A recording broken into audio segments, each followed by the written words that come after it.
So this is what we're making, a polished dome in a polished textured cup ring.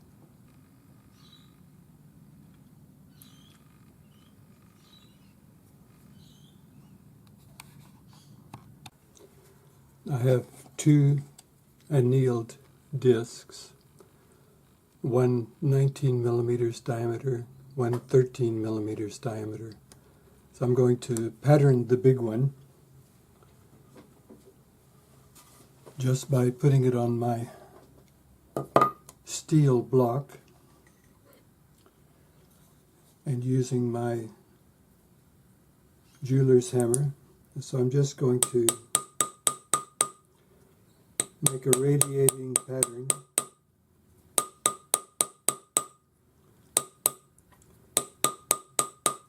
So the edge of my hammer will just go from the middle to the outside, roughly. Doesn't have to be perfect. It just needs to be a pattern.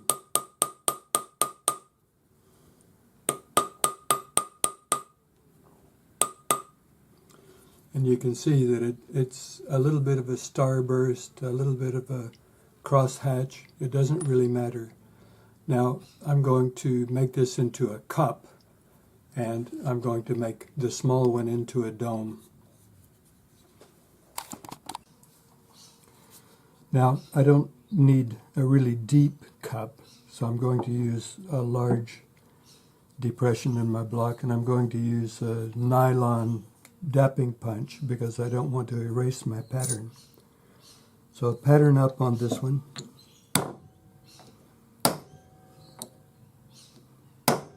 You can hear it when it hits the bottom. So that is what I want. And then I'm going to make a dome with my plain one.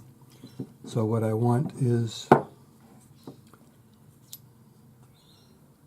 the depression that the metal will just go into, and then we're going to use the doming punch that also fits that one. So room to spare, always make sure there's enough room that your disc will fit.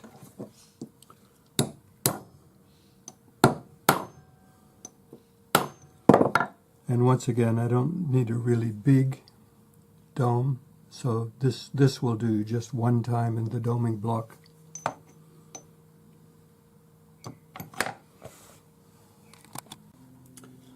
I'm just going to sand the outside edge of my cup because there are a few spots that have a mark in it from the jeweler's hammer. So I just want to smooth that out a little bit. A few marks are okay, but really big ones on one spot and none on another spot looks kind of strange. So we just try to even it out a little.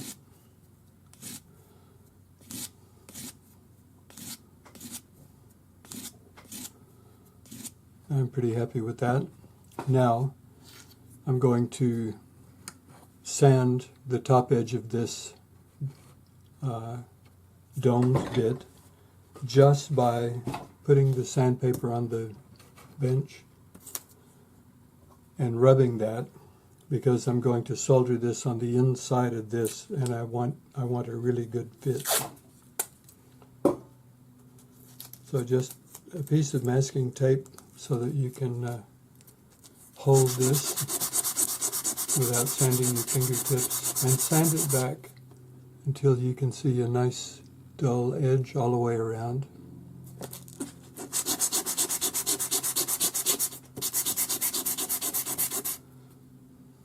Great. So now we're ready to do a little bit of soldering. Mix up your flux, make sure it's nice and creamy, like that. And I'm going to coat the whole inside of my cup.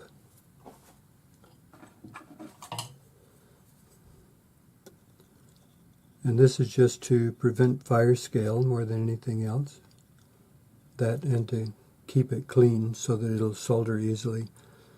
Now I'm going to coat the inside of my small dome, and I'm going to place my solder bits on the inside of the dome because we don't want any solder marks on the outside of this that we have to clean up later. So we're using hard solder, and I'll zoom in so that you can see where I'm placing it on this cup.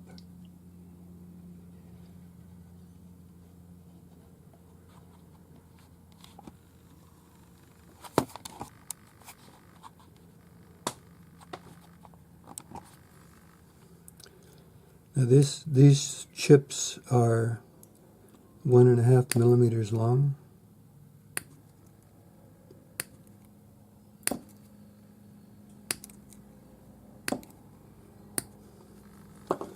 You can see I just cut them down inside, with the exception of the one that escaped.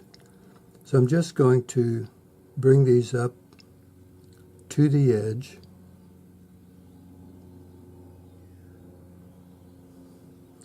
I don't want them sitting right on the top edge because that would hold the cup up. So I'm just going to bring them up like this.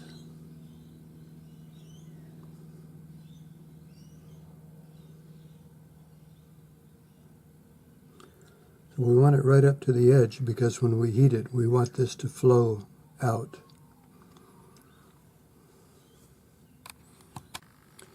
Now at this point, I could dry this out, but I'm not going to in this case, because if it moves at all, it'll move down because of gravity.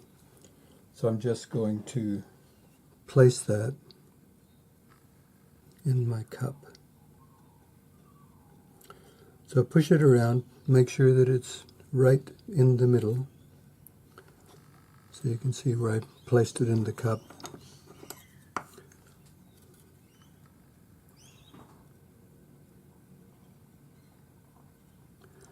You can just do this one by eye.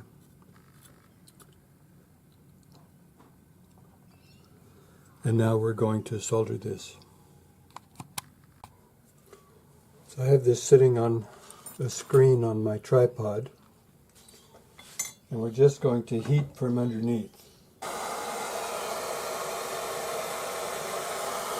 And I'll zoom in a little so you can see. Slowly at first, because there's flux everywhere and we want to slowly dry it out.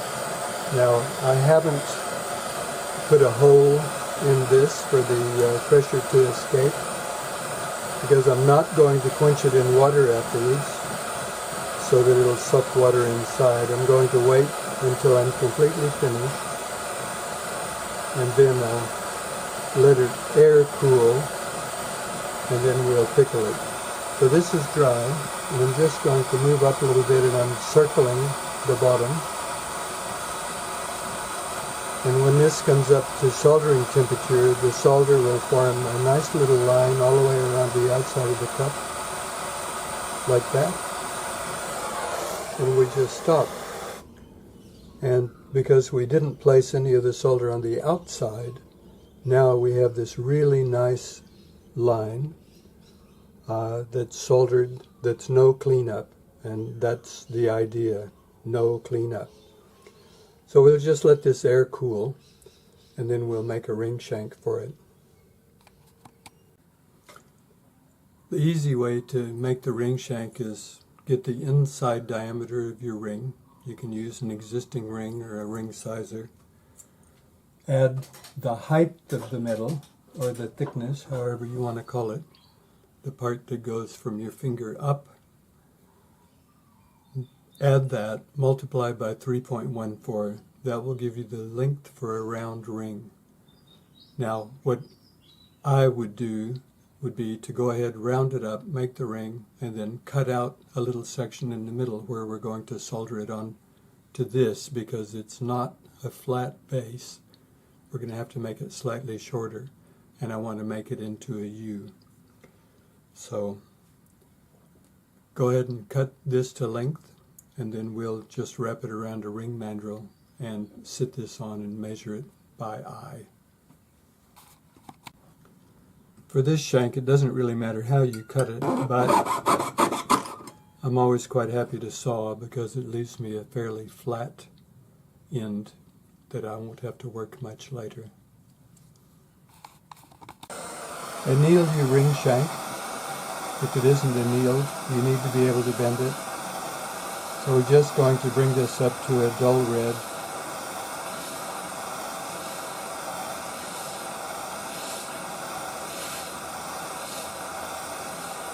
Like that. And you can let it air cool, or you can quench it in water. If you've quenched it, dry it off always. And I hallmark mine now just to make sure it's hallmarked, and it encourages me to do the sanding on it when I'm sanding everything else. And that way I don't forget it, have the ring all finished, and then go, oh bugger, I forgot to hallmark it. So it'll always leave a couple little marks on the outside. You can tidy that up later. Now we're going to just push this into a U around our ring mandrel. And you can look at the ends to make sure that you push them until they're even. So once you get the U, slip down to your size. Tap it with your rawhide hammer, and you need to bring the ends around so that they'll fit on the base of the ring. Now it just depends on how much of a curve you want, because what we're going to do is go back to our size, put our piece on, and just look to see where we need to cut. Mark it with your texture and saw. So by sitting it up on top like this, you can see exactly where you need to cut your ring shank to fit the ring. And one of the things you can do is you can put this in your ring clamp on the flat end at the place where you marked it, and you can see quite easily where to saw and at what angle to saw.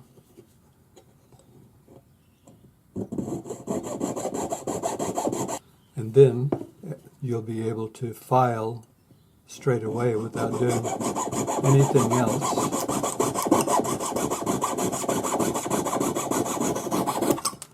Because it's still held at the correct height. So to start, just file it flat.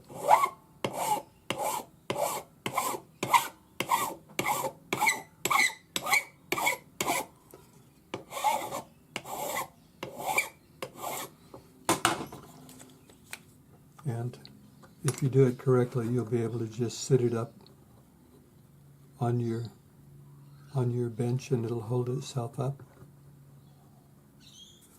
like that, and that way you know it's square, you know it's 90 degrees.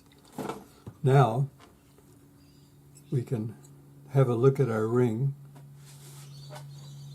and just see how this fits the bottom, and if we have to do a little bit of filing at this point, it's quite easy to do. So once again, use your flat hand file and get this so that it touches as perfectly as possible. Now you're on a bit of a curve, so just make sure that that angle matches the curve. So you can see I've got my double third hand, and the reason I have this sitting like this is my dome is slightly higher than my cup, so I can't sit it flat on my block.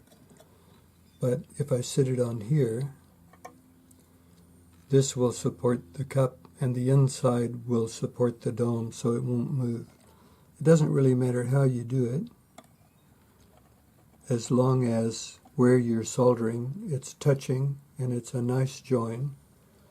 And with this double setup, it's quite easy to move things around until they're perfectly aligned.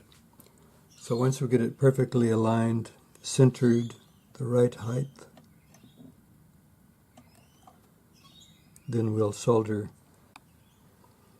Now our solder wants to be the same size as the width of our ring shank, not the height, because we don't want the solder sticking out past it on either side. Slightly smaller would be okay. We just don't want to have a solder cleanup because it's unnecessary. So just get this lined up perfectly and we'll warm it up, push the solder into place. I'm just moving the torch on and off. We don't want to solder yet, we just want to dry out the flux and push the solder into place. The flux is dry, and I'm just going to circle on the outside. I'm going to circle the cup and the ring shank. And you can see how the flux has gone clear on both pieces, and the solder flowed. So that looks good. We shift to the other side.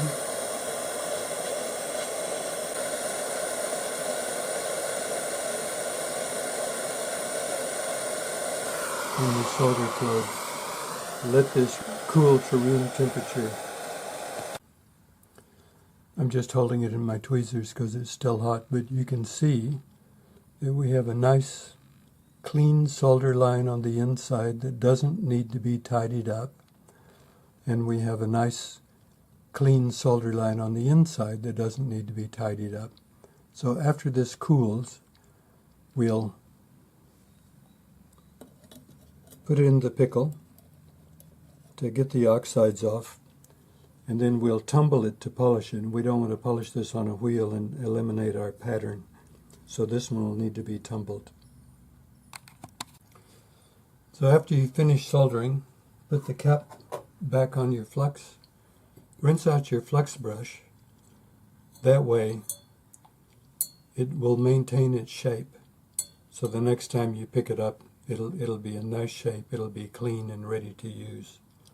Just another little thing that makes your life easier. It's simple to do because the flux is still nice and liquid, and if you just quickly swish it through your quenching bowl, it'll be ready to rock and roll next time. So we're out of the pickle,